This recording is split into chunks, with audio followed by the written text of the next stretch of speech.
obstructive pulmonary disease. It is another disease condition, comes under respiratory system.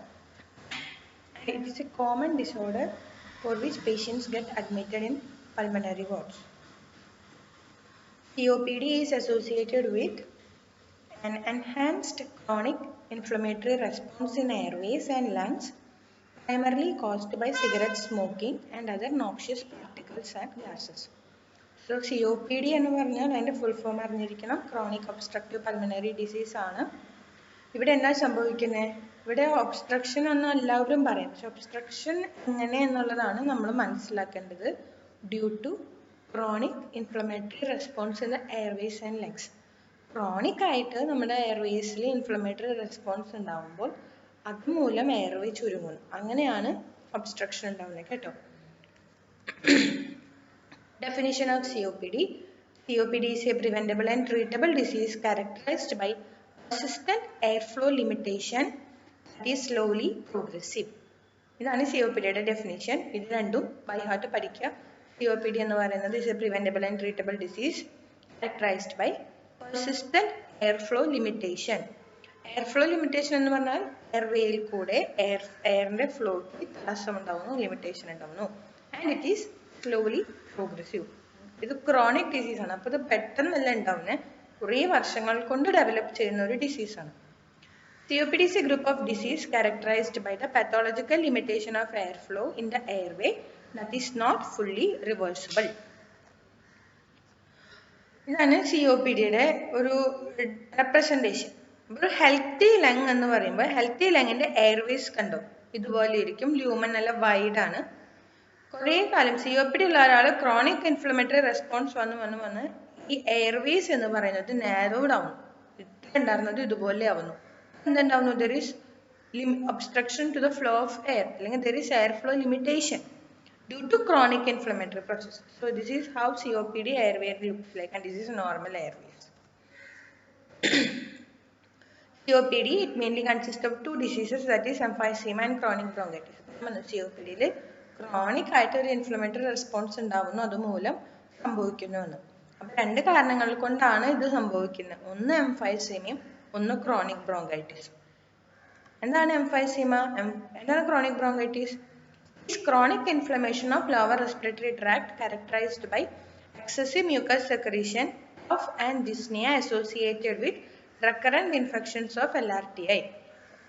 Chronic bronchitis and bronchitis ഞാൻ already പറഞ്ഞു, അത് inflammation of the ബ്രോങ്കിയാണ്. Chronic bronchitis കുറേ കാലങ്ങളിലായിട്ട്, അതായത് recurrent ആയിട്ട് ലോവർ റെസ്പിറേറ്ററി ട്രാക്ട് ഇൻഫെക്ഷൻ ഉണ്ടാവുകയാണ്. അപ്പോൾ എന്ത് സംഭവിക്കും? There is excessive mucus secretion, cough and dyspnoea. In another definition ആണ്, it is the presence of chronic productive cough for at least 3 months in each of the 2 consecutive years in a patient whom other cause of chronic cough has been excluded. ഇത് നിങ്ങൾ നിർബന്ധമായിട്ടും അറിഞ്ഞിരിക്കണം. അതായത് കഴിഞ്ഞ 2 വർഷത്തിൽ at least ഒരു 3 മാസമെങ്കിലും പേഷ്യന്റിന് chronic cough ഉണ്ടാവാണ്. Chronic cough ഉണ്ടെങ്കിൽ വേറെ കഫിന്റെ കോസസ് ഒന്നും ഇല്ല, TB ഇല്ല, വേറെ ഒന്നും ഇല്ല എങ്കിൽ we can suspect chronic bronchitis. അടുത്തതാണ് emphysema. It is abnormal permanent enlargement of the air spaces distal to the terminal bronchioles accompanied by destruction of their walls and without obvious fibrosis. Emphysema എന്ന് പറഞ്ഞിട്ടുണ്ടെങ്കിൽ air spaces enlarged ആവുന്നു. നമ്മുടെ ആൽവിയോളി അല്ലേ, terminal bronchioles കഴിഞ്ഞിട്ട് പിന്നെ വരുന്നതാണ് ആൽവിയോളി അല്ലേ, അതാണ് എയർ സ്പേസസ്. അത് പെർമനന്റ്ലി എൻലാർജ്ഡ് ആവാണ്. പിന്നെ ഓരോ ആൽവിയോളി എന്ന് പറഞ്ഞാൽ ഓരോ കുഞ്ഞു കുഞ്ഞു സാക്കാണ്. ഇവിടെ എന്ത് സംഭവിക്കുന്നു? ഇതിന്റെ ഇടയ്ക്കുള്ള വാൾസ് ഒക്കെ ഡിസ്ട്രക്റ്റഡ് ആയിട്ട് വലിയൊരു സാക്കായിട്ട് മാറുന്നു. എന്നാൽ ഫൈബ്രോസിസ് ഒന്നും ഇല്ല. ഇതിങ്ങനെയാണ് എംഫൈസീമ എന്ന് പറയുന്നത്. Permanent enlargement of the air spaces distal to the terminal bronchioles accompanied by destruction of the walls. അപ്പൊ നിങ്ങൾ ആൽവിയോളയുടെ പടം കണ്ടിട്ടുണ്ടാവും, ഓരോ കുഞ്ഞു കുഞ്ഞു കുഞ്ഞു സാക്കുകളാണ്. ഈ എംഫൈസീമ വരുമ്പോൾ ഈ ഓരോ സാക്കും എൻലാർജ്ഡ് ആവും മാത്രമല്ല, ഈ സാക്കുകളുടെ ഇടയിലുള്ള അവരുടെ ആ വാൾസ് അത് ഡിസ്ട്രക്റ്റഡ് ആയിട്ട് വലിയൊരു സാക്കായിട്ട് മാറും. It is a complex lung disease characterized by damage to gas exchange surfaces of the lung. Gas exchange surface ആണ് alveoli. നോക്കിയേ, ഇത് ടെർമിനൽ ബ്രോങ്കിയോൾസ് ആണ്. ഇത് ഈ ടെർമിനൽ ബ്രോങ്കിയോൾസ്, TB എന്ന് പറഞ്ഞാൽ ടെർമിനൽ ബ്രോങ്കിയോൾസ് ആണ്. അത് കഴിഞ്ഞ് വരുന്നതാണ്, ഇതാണ് എയർ സാക്സ്. ഈ എയർ സാക്ക് കണ്ടോ? സാധാരണഗതിയിൽ ഇങ്ങനെ കുഞ്ഞു കുഞ്ഞാണെങ്കിൽ ഇതിങ്ങനെ വലുതാവുന്നു. കണ്ടോ? ഇതാണ് എംഫൈസീമ. ഇന്നിപ്പോൾ COPD ഉള്ള ഒരു പേഷ്യൻറ്റിൻ്റെ എന്താണ് ലങ് എയർവേസ് എങ്ങനെയായിരിക്കും? ഇതാണ് നോർമലി സ്മൂത്ത് മസിൽസ് ആണ്, ഗുഡ് എയർ ഫ്ലോ ഉണ്ട്. ഇവിടെ വരുമ്പോൾ എന്താണ് മ്യൂക്കസ് സെക്രീഷൻ ഉണ്ടാവും, പിന്നെ ഇൻഫ്ലമേറ്ററി റെസ്പോൺസ് ഉണ്ടാവും, അവിടെ സ്വെല്ലിംഗ് ഉണ്ടാവും. ഇവിടെ ബ്രോങ്കൈയിൽ ആൽവളയിൽ വരുമ്പോൾ എന്നാ ആൽവളൈസ് ഇലാസ്റ്റിസിറ്റി നഷ്ടപ്പെടും, വലിയൊരു സാക്കായി മാറും, പിന്നെ അതിൻ്റെ വാൾസ് ഡിസ്ട്രക്റ്റഡ് ആവും. Okay, enlargement of the alveoli, destruction of the walls, loss of elasticity. ഇനി ഇവിടെ എന്ന് പറഞ്ഞാൽ ഇവിടെ സ്മൂത്ത് മസിൽ കൺട്രാക്ഷൻ ആണ്, പിന്നെ മ്യൂക്കസ് ഉണ്ടായിരിക്കും, ഇൻഫ്ലമേറ്ററി ചേഞ്ചസ് ഉണ്ടായിരിക്കും. So there is obstruction to air flow. അപ്പൊ ഈ ചേഞ്ചസിന് നമ്മൾ പറയുന്നതാണ് airway remodelling. Next is aetiology for COPD. COPD എന്ന് പറഞ്ഞ ഡിസീസ് കണ്ടീഷൻ ബൈ ഹാർട്ട് പഠിക്കേണ്ട ഒരു ഡിസീസ് കണ്ടീഷൻ ആണ്. ഇറ്റിയോളജി തന്നെ ചോദിക്കാം, മാനേജ്മെന്റ് തന്നെ essay ആയിട്ട് ചോദിക്കാം, ഡെഫിനേഷനും ചോദിക്കാം. ഇറ്റിയോളജി, ഫസ്റ്റ് ഇറ്റിയോളജി ആണ് cigarette smoking. Smoking accounts 9 lakh deaths annually in India. In India, 57% of males and 11% of females use tobacco in some form. COPD affects 15% of smokers. Cigarette smoke has several effects on respiratory tract. Irritating effect. എന്തുകൊണ്ടാണ് cigarette smoking effect, എങ്ങനെയാണ് effect ചെയ്യുന്നത്? Irritating effect of smoke causes hyperplasia of goblet cells, thereby increasing mucus production. ബ്രോങ്കയിൽ വരുന്നതാണ് goblet cells. ഈ സ്മോക്കിന്റെ irritating effect കൊണ്ട് എന്തുണ്ടാവും? Goblet cells hyperplasia ഉണ്ടാവും, enlarged ആവും. Due to this hyperplasia, there is increased mucus production. Then hyperplasia reduces airway diameter. സെല്ലിന് എയർവേയിൽ ഒരു cell dilate hyperplasia enlarged ആകുമ്പോൾ എന്താ എയർ ഫ്ലോയുടെ ഡയമീറ്റർ കുറയും അല്ലേ? There is difficulty in clearing secretion and this leads to airflow limitation. Smoking also causes abnormal dilation of distal air spaces with destruction of alveolar valves. Smoking കൊണ്ട് air sacs അല്ലെങ്കിൽ alveoli sacs destructed ആവുന്നു, അതിന്റെ walls destructed ആവുന്നു. So there will be abnormal dilatation അല്ലെങ്കിൽ permanent enlargement of the alveoli അല്ലെങ്കിൽ distal air spaces.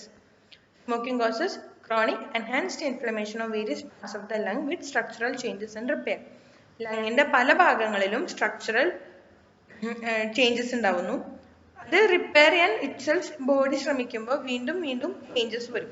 അതിന്റെ ഭാഗമായിട്ടാണ് ഈ പെർമനന്റ് എൻലാർജ്മെന്റും ഡയമീറ്റർ, എയർവേയുടെ ഡയമീറ്റർ ഒക്കെ കുറയുന്നത്. ഈ ചേഞ്ചസിനാണ് നമ്മൾ റീമോഡലിംഗ്, ലങ് റീമോഡലിംഗ് എന്ന് പറയുന്നത്. ഈ സ്മോക്കിംഗ് രണ്ട് തരത്തിലുണ്ടെന്ന് പറഞ്ഞാൽ അതിൽ ഒന്നാണ് പാസീവ് സ്മോക്കിംഗ്. പാസീവ് സ്മോക്കിംഗ് എന്ന് പറഞ്ഞാൽ എന്താ? Exposure of non smokers to cigarette, also known as environmental tobacco smoke, second hand smoke. അതായത് സിഗരറ്റ് വലിക്കാത്ത ഒരാൾക്ക് സിഗരറ്റ് സ്മോക്കിലുള്ള എക്സ്പോഷറാണ് പാസീവ് സ്മോക്കിംഗ് എന്ന് പറയുന്നത്. ഇപ്പൊ ഉദാഹരണം പറയുന്നത് ഭാര്യയും ഭർത്താവും ഉണ്ട്. ഭാര്യ പുകവലിക്കില്ല, പക്ഷെ ഭർത്താവ് ഭയങ്കര സ്മോക്കിംഗ് ആണ്. അപ്പോൾ ഭാര്യ ഭർത്താവിന്റെ കൂടെ ചെലവഴിക്കുമ്പോൾ ഭർത്താവ് ഉച്ച തള്ളുന്ന സ്മോക്കൊക്കെ ഭാര്യയും സൂക്ഷിക്കാൻ ഇടവരുന്നത്. That is passive smoking. അടുത്താണ് ഒക്യുപേഷണൽ കെമിക്കൽസ് ആൻഡ് ടെസ്റ്റ്. അടുത്ത etiology occupational chemicals and test. If a person has prolonged exposure to various dust, vapors, irritants or fumes in the workplace, symptoms of lung impairment consistent with COPD can develop. അതാണ് persistent ആയിട്ട് ഒരു കെമിക്കൽസിന്, അത് ജോലിയുടെ ഭാഗമായിട്ട് കെമിക്കൽസിന് exposed ആവുകയാണെങ്കിൽ that can cause irritation in the airway. ഞാൻ നേരത്തെ പറഞ്ഞ പോലെ ഈ മരം അറക്കണ കമ്പനിയിൽ, നമ്മുടെ കേരളത്തിൽ കാണുന്നതാണ്, ഈ അറക്കപ്പൊടി ഒക്കെ ഇല്ലേ, മരം അറക്കുന്ന കമ്പനിയിൽ അത് അറക്കുമ്പോൾ ആ പൊടിയുണ്ടാവും. ആ പൊടിക്കൊക്കെ കണ്ടിന്യൂസ് എക്സ്പോസ്ഡ് ആവുന്നവര്, പിന്നെ ഈ പറഞ്ഞ പോലെ സിലിക്കോസിസ്, ആസ്ബറ്റോസിസ്, പിന്നെ വൈക്കോല് ആയിട്ട് ബന്ധപ്പെട്ട് വർക്ക് ചെയ്യുന്നവർ, ആ വൈക്കോലിൽ നിന്ന് വരുന്ന പൊടി, ഇതൊക്കെ ഒക്യുപേഷണൽ എക്സ്പോഷറിൽ വരുന്ന കാര്യങ്ങളാണ്. Occupational exposure increases risk of COPD. അടുത്താണ് എയർ പൊല്യൂഷൻ. നമ്മൾ പ്രത്യേകിച്ച് പറയേണ്ട കാര്യമില്ല. High levels of urban air pollution are harmful to people with coexisting lung disease. The risk factor is coal and biomass fuels that are used for indoor heating and cooking. Many people who have never smoked has developed COPD because of cooking with these fuels in poorly ventilated area. അതായത് നമ്മുടെ വീട്ടിലൊക്കെ ചിലർ ചാണകം ഉണക്കി അത് കത്തിക്കാനൊക്കെ ഉപയോഗിക്കും. അതാണ് biomass fuels. പിന്നെ കോൾ ഖനിയിലൊക്കെ വർക്ക് ചെയ്യുന്നത്. പിന്നെ ഈ ഡൽഹി പോലത്തെ സ്ഥലങ്ങളിൽ എയർ പൊല്യൂഷൻ എത്രത്തോളം സിവിയർ ആണെന്ന് നിങ്ങൾ ന്യൂസിൽ കാണുന്നുണ്ട്. അപ്പോൾ ഇതൊക്കെ can lead to development of